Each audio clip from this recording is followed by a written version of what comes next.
Aproveitar que os irmãos estão em pé, eu gostaria de pedir para que os irmãos abram sua Bíblia junto comigo. Marcos, capítulo de número 16. Nós estamos iniciando, nesse mês de fevereiro, uma nova série. E o pastor me deu o privilégio de estar iniciando essa série junto com os irmãos, trazendo a primeira mensagem, agora nessa manhã.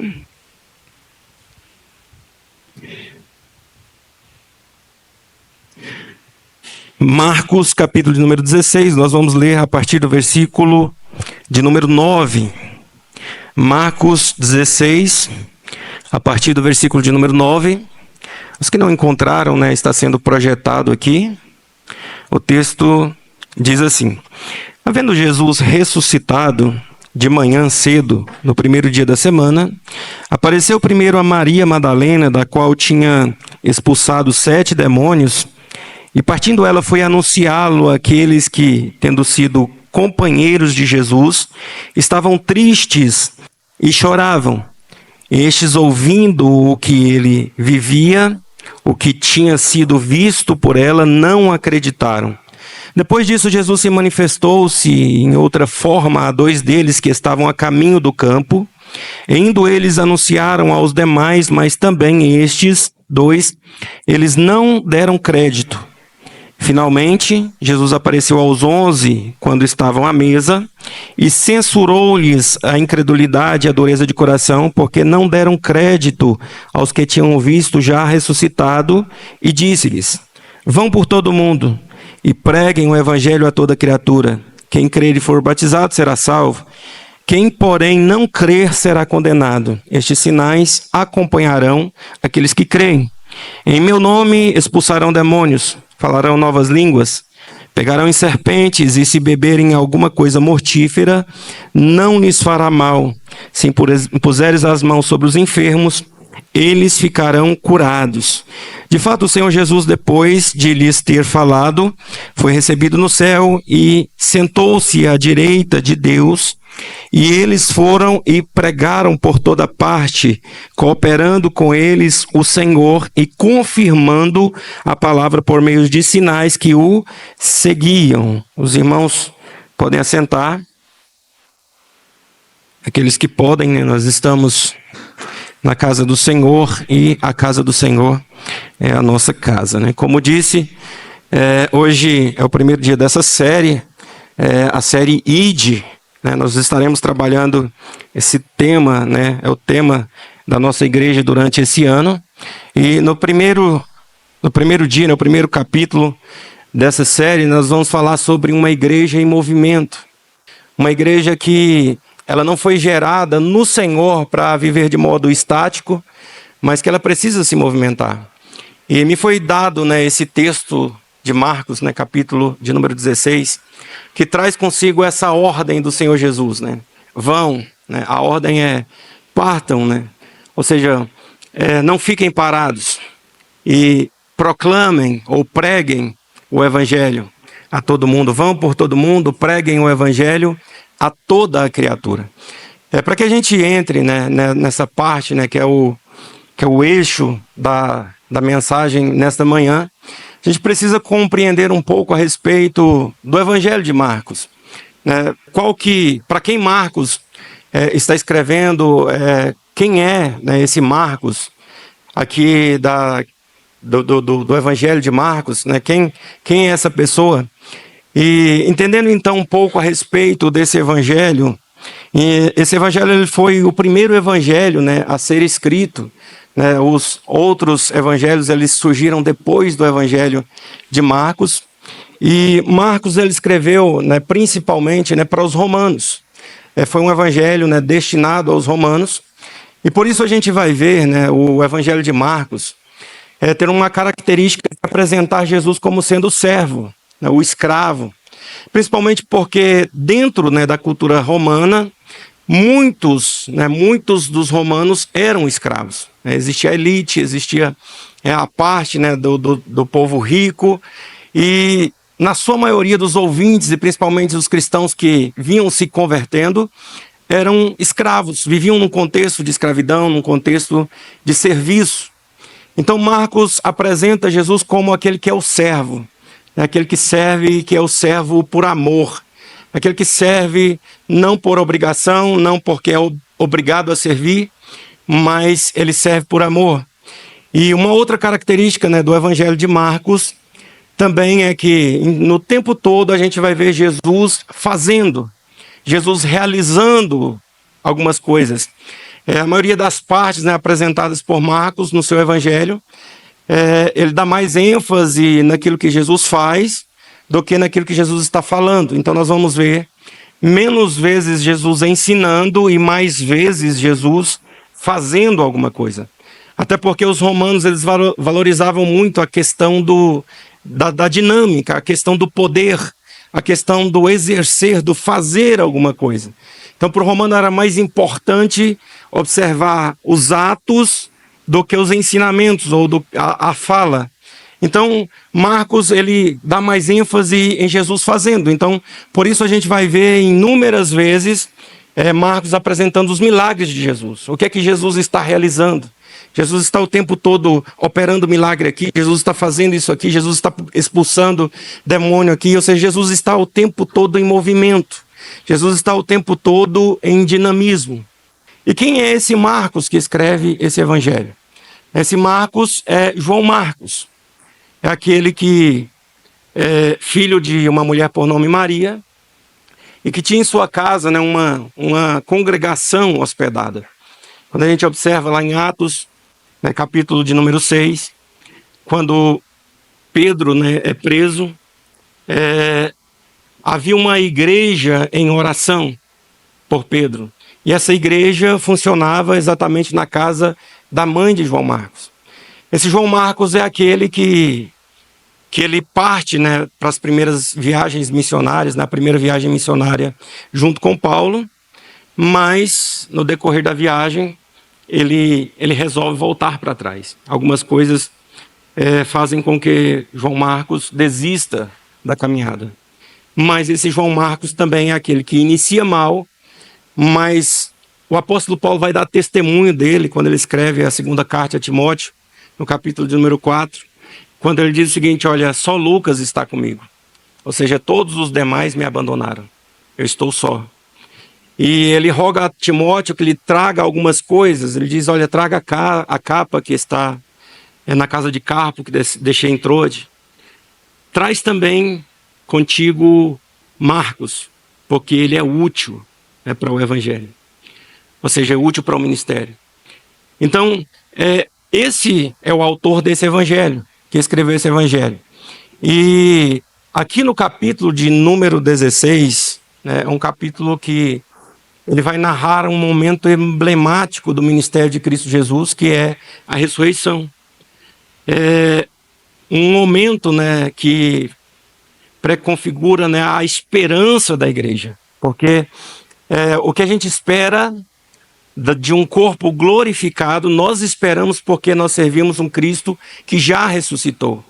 Então a esperança da igreja ela está alinhada ao fato de que nós não servimos um Deus que a morte pôde o conter, mas um Deus que ele não está mais morto, mas que ele ressuscitou. E o capítulo de número 16 então começa, né, com as mulheres, depois de Jesus ter sido morto, né, Jesus morre no sábado, é crucificado na sexta-feira. Jesus morre na sexta-feira, e ainda na sexta-feira, né, Jesus é sepultado, né, porque eles não sepultavam ninguém no sábado. Então, na sexta-feira ainda Jesus é sepultado. O capítulo de número 19 de João, versículo de número 40, vai dizer que naquele dia mesmo, né, Jesus foi enrolado por faixas de linho, e nele foram colocadas especiarias, né, óleos perfumados, aromáticos. E então na sexta-feira ainda ele é sepultado.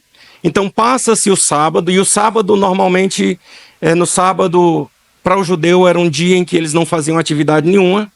Por isso então as mulheres não vão no sábado, porque normalmente quando alguém era sepultado em um dia entre os judeus, no dia seguinte, quando queriam honrar aquela pessoa, eles já iam no sepulcro daquela pessoa para ungir ou embalsamar, né? Ou seja, aplicar um processo no qual retardaria, né, a perda do corpo, ou seja, o corpo, para que o corpo pudesse ser mantido, para que o corpo pudesse ser conservado. E entenda que o processo de embalsamento do povo judeu era um pouco diferente dos egípcios, né, que eles embalsamavam para uma longa duração. Mas o judeu normalmente era só para uma conservação temporária, para que o corpo não se perdesse por um certo tempo. Então, as mulheres, né, Maria Madalena, Salomé e Maria, né, o texto diz Maria, mãe de Tiago, elas partem então de manhã cedo, no domingo, para poderem cumprir esse rito, porque já passou um dia. Então, elas vão muito cedo ao túmulo de Jesus, para poderem ungir Jesus, para poderem cuidar do corpo de Jesus lá dentro, para conservar o corpo de Jesus onde ele estava. Ou seja, elas têm em mente uma preocupação. Nós precisamos conservar o corpo que morreu. Nós precisamos conservar o corpo em seu estado mórbido. Mas observe o seguinte, nós precisamos entender que o chamado, né, Jesus, ele está morto, o corpo de Jesus está morto, e a intenção das mulheres é conservar o corpo que está morto dentro da sepultura, mantê-lo dentro da sepultura. Mas precisamos entender que o chamado de Deus para o corpo de Jesus não era manter-se mórbido dentro da sepultura. Havia uma promessa feita pelo próprio Jesus de que ele ressuscitaria. O que muitas vezes eles não entenderiam na forma como Jesus falava, mas os profetas profetizavam que Jesus ele não permaneceria morto na sepultura, mas ele seria colocado novamente em movimento. O corpo de Jesus novamente seria colocado em movimento. Então nós precisamos entender que nós, como corpo de Cristo, nós somos a representação do corpo de Cristo sobre a face da terra. Porque esse corpo que ressuscitou de Cristo Jesus, ele foi para o céu, está sentado à direita de Deus. Mas a igreja de Cristo Jesus é a representação do corpo de Cristo sobre a face da terra. Porque Cristo foi, mas não deixou a terra sem a sua luz. Deus não deixou a sua terra sem seus representantes. Quem representa Cristo sobre a face da terra? É a igreja. É a igreja que é habitada pelo Espírito Santo de Deus e que se move e que se movimenta pelo Espírito Santo de Deus. Ainda nos nossos dias,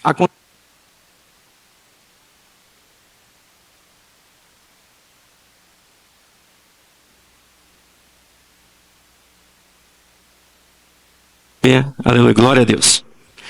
O que acontece muitas vezes é que a preocupação do coração dos filhos de Deus é a mesma preocupação que aquelas mulheres tinham. A preocupação de manter do lado de dentro, de uma redoma, aquilo que está mórbido.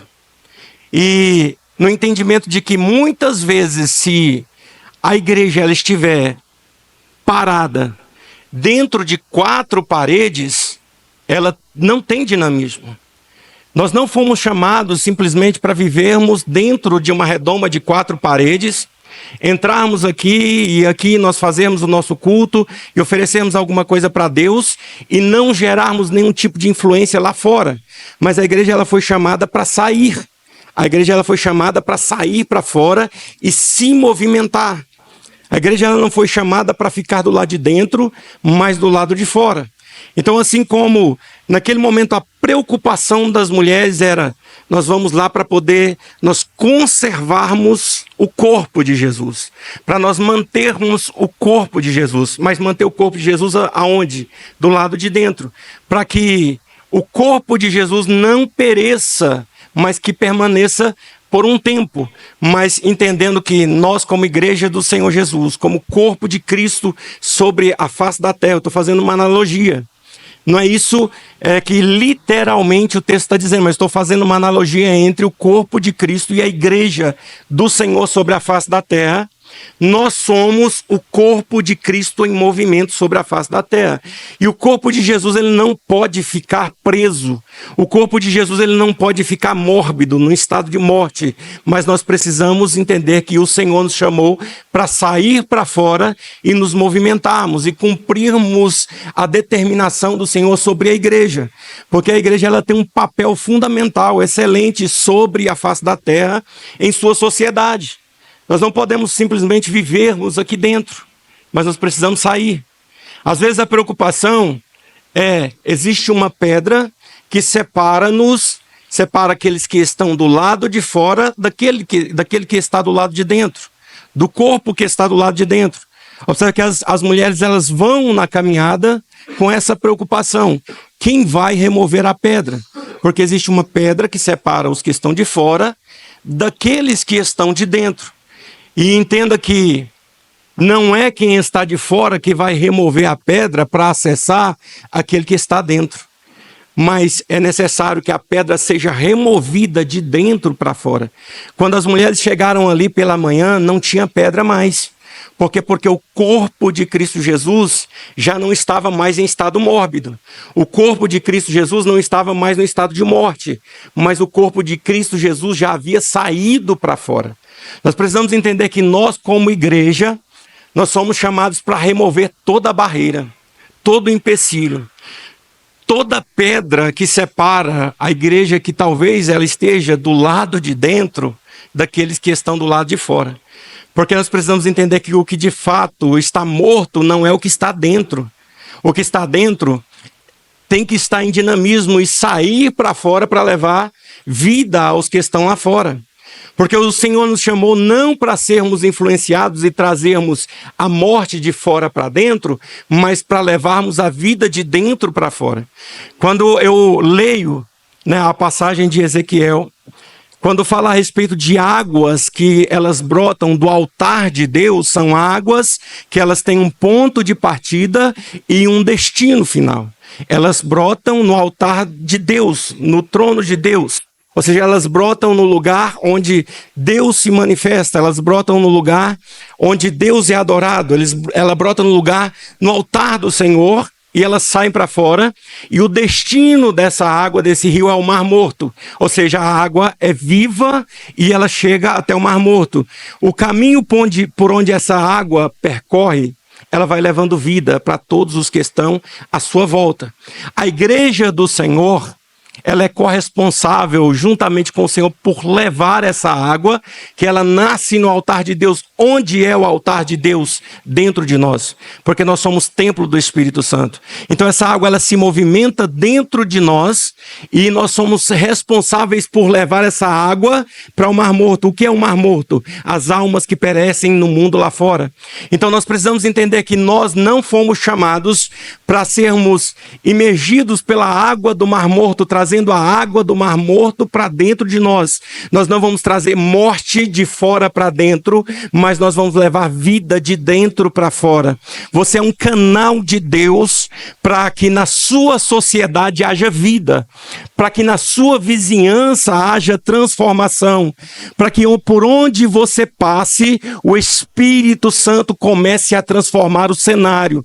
Onde houver tristeza pela morte, pela separação, pela distância de Cristo Jesus, e você chega, ali então chega a luz de Cristo representada através da sua vida. Ali chega a água da vida representada por ti, porque o Espírito Santo se move através de você, dentro de você, porque nós somos templo do Espírito Santo, e onde nós vamos, o Espírito Santo está. Nós somos acostumados a dizer, olha, o Espírito Santo está aqui dentro da igreja. Sim, o Espírito Santo Santo está aqui dentro da igreja. Mas por quê? Porque aqui é uma reunião dos santos de Deus, habitado pelo Espírito Santo. Então, onde os filhos de Deus estão, o Espírito Santo de Deus está. Se você está na escola, o Espírito Santo de Deus está na escola. Se você está no trabalho, o Espírito Santo de Deus está no trabalho. Se você está na sua casa, lavando vasilha, cuidando das coisas de casa, o Espírito Santo está ali, porque o Espírito Santo está onde você está, porque você é templo do Espírito Santo. E nós não fomos chamados para ficarmos presos em um lugar dentro de um ambiente, simplesmente vivendo. Não, aqui dentro está tudo muito bom. Porque aqui nós temos a liberdade de louvar o Senhor. Nós temos a liberdade de adorar o Senhor. Aqui eu converso com pessoas que são crentes, então se eu falar de Jesus, ela entende muito bem. Ela corresponde muito bem a respeito daquilo que eu falar, porque ela goza do mesmo interesse que eu. Ela tem o mesmo pensamento que eu, ela pensa como eu. Então é muito fácil me relacionar do lado de dentro, mas a morte está do lado de fora. E nós, como agentes de vida de Deus, nós precisamos sair. E precisamos anunciar aquilo que nós vimos, aquilo que nós presenciamos, aquilo que nós testemunhamos, aquilo que nós vivemos. Nós precisamos então sermos agente. Quando as mulheres chegam lá, elas não encontram mais um corpo mórbido, um corpo morto. Mas elas encontram então, o texto diz que um jovem está ali, todo vestido de branco, e a gente entende que é um anjo. Um anjo está ali então e conversa com ela, e diz o seguinte, com elas: Jesus não está mais aqui, ele ressuscitou. É a notícia, é a grande notícia. E ele diz para elas o seguinte: olha, vão até os discípulos e digam para eles que Jesus marcou encontro com eles na Galileia. E também a Pedro, ou seja, ele faz referência especial a Pedro. Vá lá e anuncia para eles o que vocês viram. Então a primeira ordem é anuncia. A primeira ordem é conta o que vocês viram. Não deixe o que vocês viram simplesmente dentro de vocês, mas conta para os discípulos o que vocês viram. E então as mulheres cumprem a determinação, elas contam para os discípulos, mas quando elas contam para os discípulos não acreditam.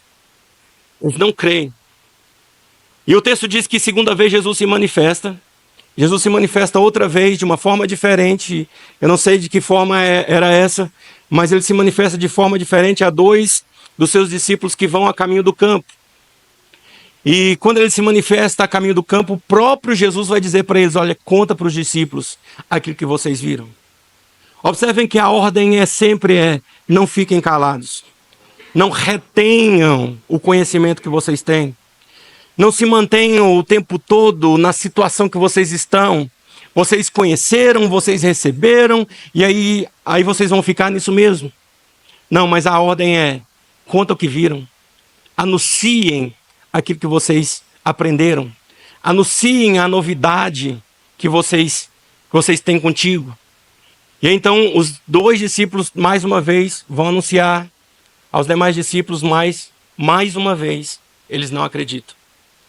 E então o texto vai dizer, a partir do versículo de número 14, que eles estão em uma reunião, assentados à mesa, e aí Jesus chega, como diz aquela expressão dos adolescentes, do nada quem aparece? Jesus.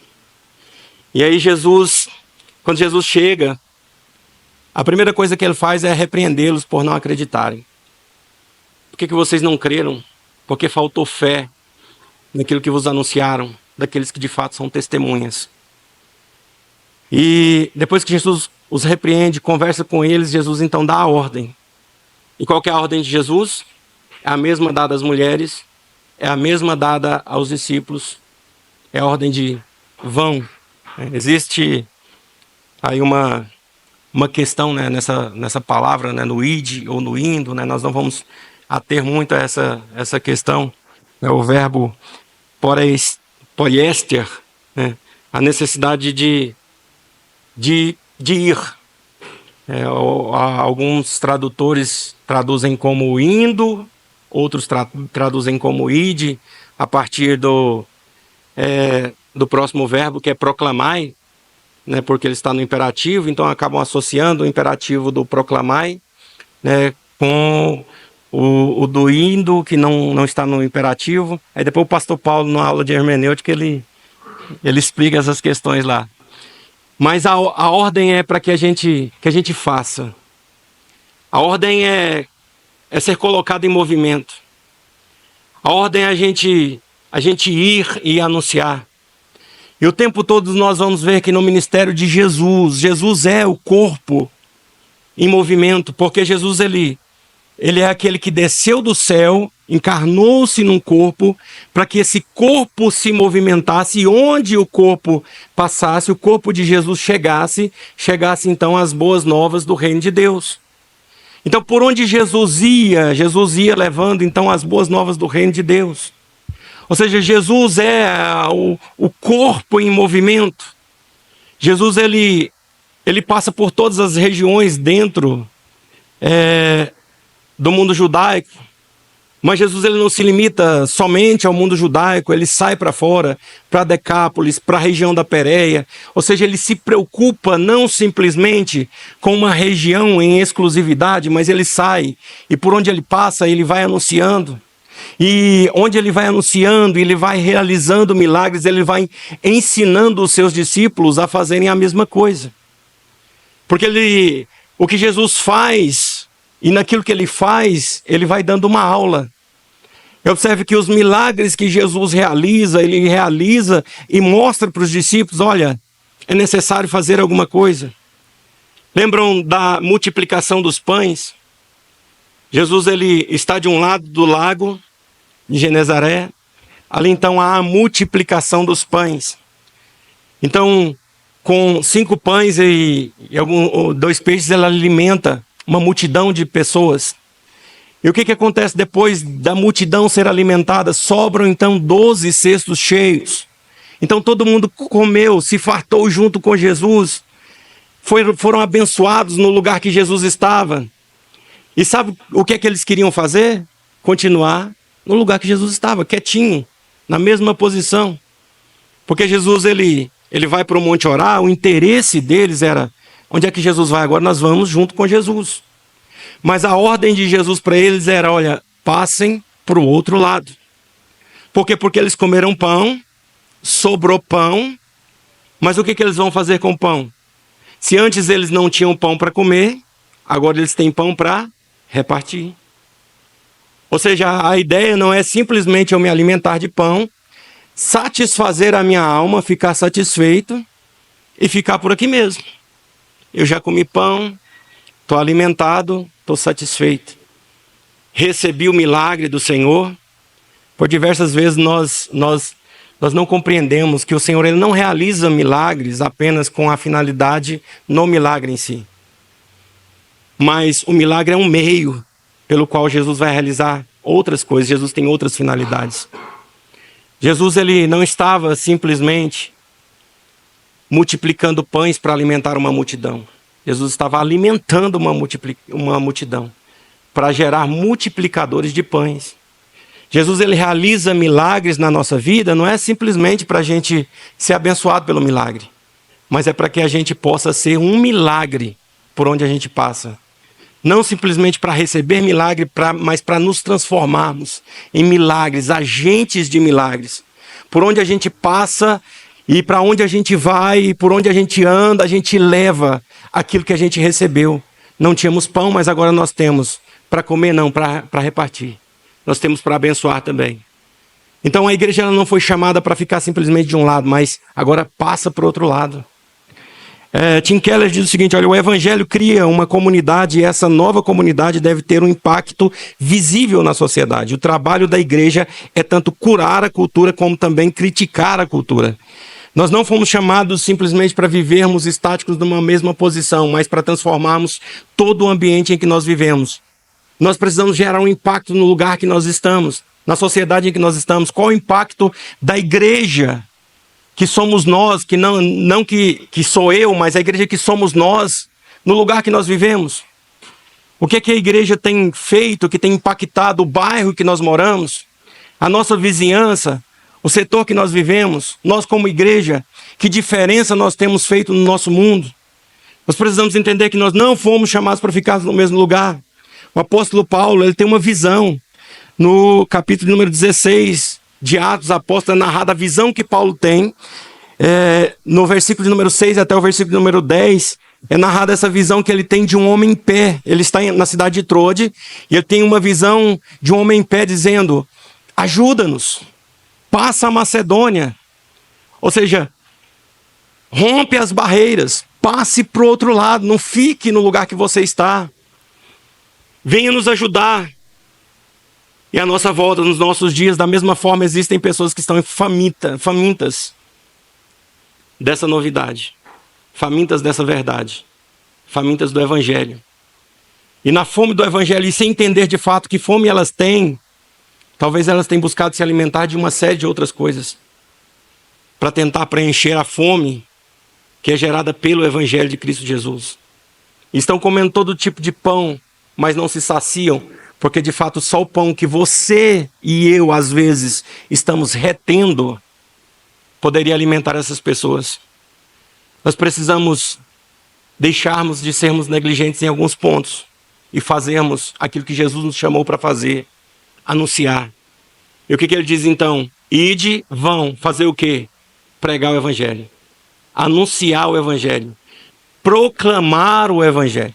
A palavra aqui, o termo, queriço, querissate euangelio, é diferente de euangelizar, porque querissato é um verbo que fala a respeito de proclamar, de promover o anúncio. Euangelizar é anunciar, é eu contar uma novidade, é simplesmente eu contar alguma coisa. Proclamar é tornar público de uma forma promovida, ou seja, eu promover um anúncio.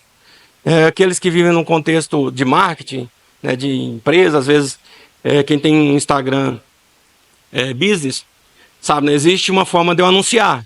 Eu anuncio fazendo o quê? Uma publicação, então eu estou contando alguma coisa. Então toda vez que eu posto alguma coisa, eu estou fazendo um anúncio. Mas existe uma forma de eu promover esse anúncio. Às vezes no tráfego pago ou nos inputs que eu mesmo faço. O Renan entende muito bem dessa questão. A palavra aqui é: promovam o Evangelho. Esforcem-se. Se for necessário, pague um preço para que o Evangelho seja promovido. Ou seja, vocês precisam não simplesmente contar o que vocês viram e ouviram, mas vocês precisam fazer com que essa notícia seja publicada. Seja publicada para todos. E que notícia é essa? O que Evangelho é esse? O que de fato é o Evangelho? E aí nós vamos entender que o Evangelho não consiste simplesmente na notícia de alguma coisa, mas na notícia sobre alguém. E o Evangelho, então, é a pessoa da notícia. O que é o Evangelho? Cristo é o Evangelho. Cristo é a boa notícia.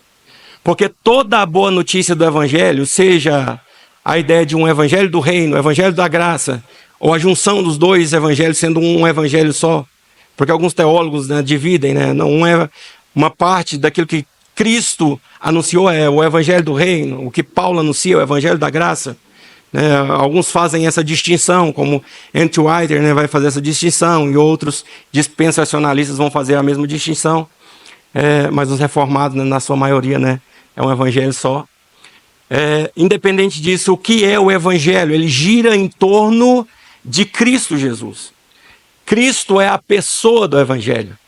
Por quê? Porque se anunciamos o Evangelho do Reino, o Reino é o que? A chegada, o nascimento de Cristo Jesus. Por isso que Lucas, no Evangelho de Lucas, capítulo de número 2, versículo de número 10 e 11, vai dizer o seguinte: mas o anjo lhes disse, não temais, porque eis que vos trago boa notícia, de grande alegria, que será para todo o povo. Pois na cidade de Davi nasceu hoje o Salvador, que é Cristo Jesus. Ou seja, o que é o Evangelho do Reino? O anúncio da chegada, do nascimento de Cristo Jesus. Cristo nasceu. O que é então o Evangelho da Graça? Esse Cristo que nasceu, ele cumpriu um ministério. Ele cumpriu a sua obra. E qual é a obra de Cristo Jesus? Salvação. Ou seja, ele veio nos anunciar salvação. E por isso o apóstolo Paulo, no capítulo de número 1 de Romanos, vai dizer que eu não envergonho-me do Evangelho, porque o Evangelho é poder de Deus para a salvação de todo aquele que crer. Ou seja, o poder de Deus é manifesto através da boa notícia. Qual a boa notícia? Cristo veio ao mundo. Cristo viveu entre os homens. Ele encarnou, viveu a nossa vida.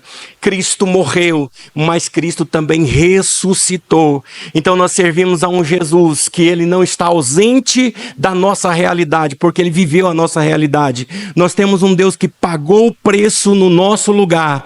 Então nós temos um Cristo que nele foram convergidas todas as coisas na plenitude dos tempos, e hoje nós temos a oportunidade de salvação através de Cristo Jesus. Então o que eu vou anunciar? Eu vou anunciar Cristo.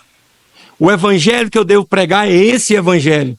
O apóstolo Paulo aos Gálatas vai dizer, olha, cuidado porque está sendo pregado um outro evangelho. Por que é que vocês estão entrando nessa onda de outro evangelho? Não existe outro evangelho que não seja Cristo Jesus. Cristo entre os homens.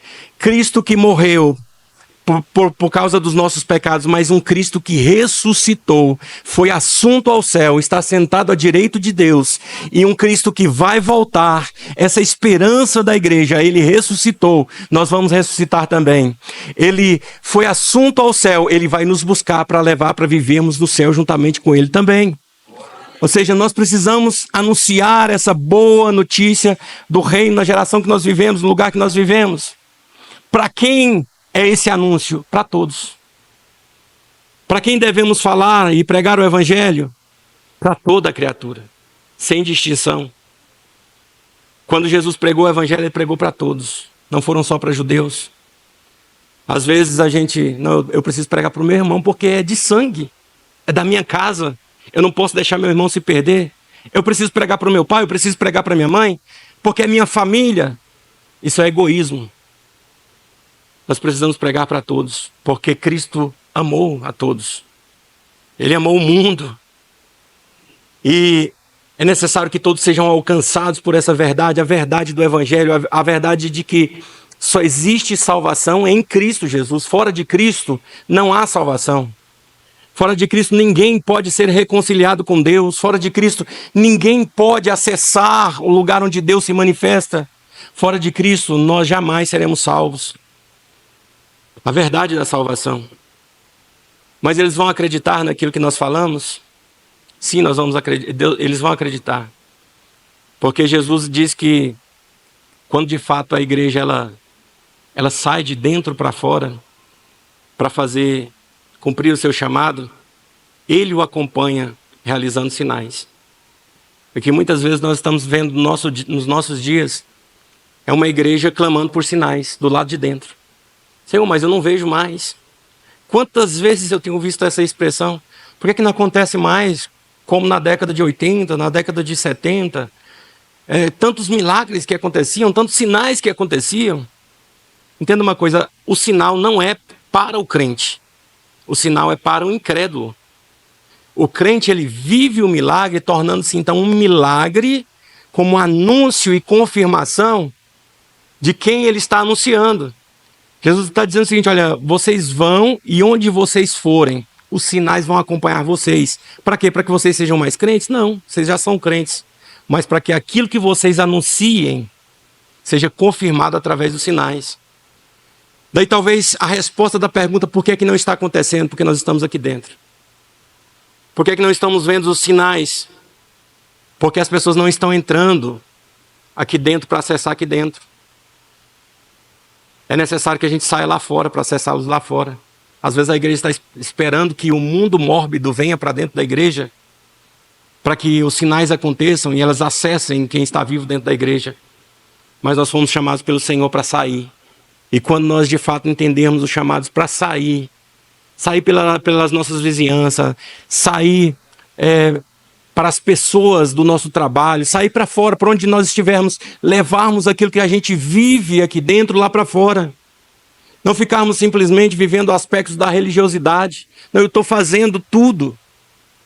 Eu cumpro todas as obras, os requisitos, eu vou no culto, eu vou terça no Teologia para Todos, eu vou no grupo familiar, eu vou na EBD, eu vou no culto de manhã, à noite, ou seja, eu estou em todos os cultos. Eu me preocupo com o que está sendo pregado, Eu me preocupo com doutrinas erradas que possam entrar dentro da igreja, então eu estou cumprindo os requisitos. Ontem nós falamos sobre isso, lá no nosso GF. A igreja de Éfeso cumpria todas as obras com excelência. Fazia tudo com excelência para o lado de dentro. Mas abandonaram o primeiro amor, e o primeiro amor consiste não em somente apresentar obras para Deus, mas ter paixão em fazer para Deus. E quando a gente tem paixão em fazer para Deus, a gente não faz como quem oferece algo diretamente para Deus, mas a gente faz oferecendo para aqueles que são filhos de Deus. Eu faço para o Pai através dos filhos que são meus irmãos em Cristo Jesus. Então eu preciso amar aqueles que estão lá fora antes de dizer, não, eu amo ao Senhor, mas eu amo ao Senhor que não vejo, como diz João, e não amo ao meu irmão, as pessoas que estão à minha volta, a quem eu vejo. Eu sou mentiroso. Quer viver os milagres de Deus, quer que esses sinais voltem a acontecer, cumpra o chamado. É tempo de sair, é tempo de se movimentar, é tempo de fazer. Pregue no seu trabalho, pregue na escola onde você estuda, pregue para os seus familiares, para os seus amigos, para os vizinhos. Começa a fazer, porque quando a gente começar a fazer e começar a se movimentar, verdadeiramente eu entendo que haverão sinais. Sinais seguirão aqueles que creem. Ou seja, eu creio em Cristo Jesus. Então os sinais serão confirmação de que realmente eu sirvo a um Jesus que nasceu, que esteve entre nós, que morreu, mas que ressuscitou e que um dia ele voltará para buscar a igreja. Que Deus abençoe os irmãos, que Deus colocou no meu coração nessa manhã. Passo para o pastor.